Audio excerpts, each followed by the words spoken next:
हम आप सबके भाई शुभम तिवारी और देखिए हमारे भाई शैलेश बारूद जी उपस्थित हैं और इनका बहुत बढ़िया चैनल खुला है ब्लॉगिंग का, जिसमें हम लोग जैसे तमाम कलाकार आप लोग को देखने को मिलेंगे। आप लोग एंजॉय करिए और चैनल को सब्सक्राइब जरूर करिए, शेयर भी जरूर करिए और फेसबुक पेज को भी इनको फॉलो करिए।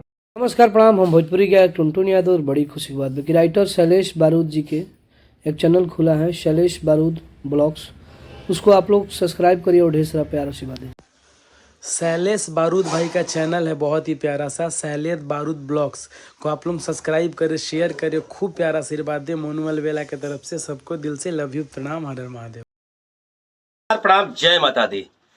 अपने मित्रों से कहना चाहता हूं कि एक मेरा छोटा भाई है जो बहुत बढ़िया गाना लिखता है, जिसका नाम है शैलेश बारूद और उसका एक ब्लॉग है, चैनल है यूट्यूब पे, शैलेश बारूद ब्लॉग यूट्यूब पे चैनल है।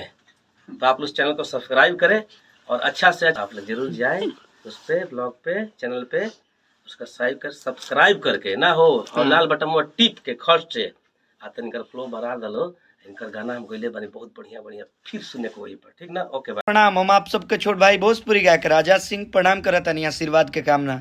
और आज बताओ बहुत ही खुशी होता है कि हमारे बहुत ही प्रिय मित्र और हमारे परमानेंट गीतकार जो हमें शुरू से हमारा गाना इन्हीं का लिखा हुआ आता है और लगातार मार्केट में बज भी रहा है, भूमिहार बाभन समाज का और तमाम ऐसे भी गीत बज रहे हैं, सब बज रहे हैं। आशीर्वाद प्यार है आप लोगों का। और इनका एक चैनल ओपन हुआ है बारूद ब्लॉग्स, जो कि लिंक मैं नीचे दिया हुआ है, तो आप लोग जाइए और इनके चैनल को सब्सक्राइब करिए और डेली पर डे ब्लॉग्स आएगा। हम भी दिखेंगे उस ब्लॉग में क्योंकि हम लोग साथ में ही रहते हैं। और आप लोग खूब प्यार आशीर्वाद दीजिए इनको। हर हर महादेव, जय श्री राम। नमस्ते प्रणाम, हर हर महादेव। हम यहाँ आप सबके भाई मसूरिया मिल जाते। बता दें कि भोजपुरी जगत बहुत ही प्यारा गीतकार, बहुत ही चर्चित गीतकार शैलेश बारूद भाई के एगो यूट्यूब चैनल खुद जो चैनल के नाम बस शैलेश बारूद ब्लॉग्स। आप सब भाई के ब्लॉग चैनल के ढेर सारा प्यार दें, सब्सक्राइब करें, ढेर सारा आगे बढ़ाई भाई। नमस्ते प्रणाम, हम भोजपुरी गायक छोटे सिंह आप सबके बता दी कि भोजपुरी के बहुत ही अच्छे राइटर हमारे बड़े भैया शैलेश बारूद भैया का एक चैनल ओपन हुआ है, जिस चैनल का नाम है शैलेश बारूद ब्लॉग्स।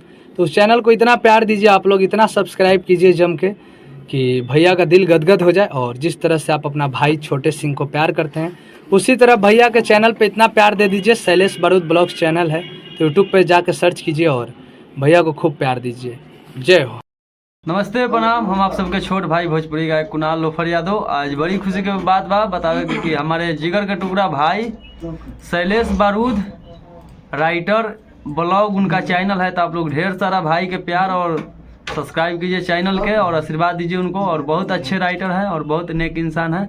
लव यू, हर हर महादेव।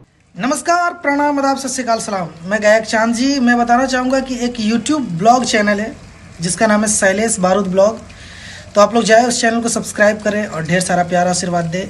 बहुत ही अच्छे राइटर का ब्लॉग है और जल्द उनके साथ भी कुछ गाना आने वाला है हमारा, तो ढेर सारा प्यार आशीर्वाद दें, उन्हें सब्सक्राइब करें और जुड़े रहें हमारे साथ भी और उनके साथ भी। Thank you so much and love you.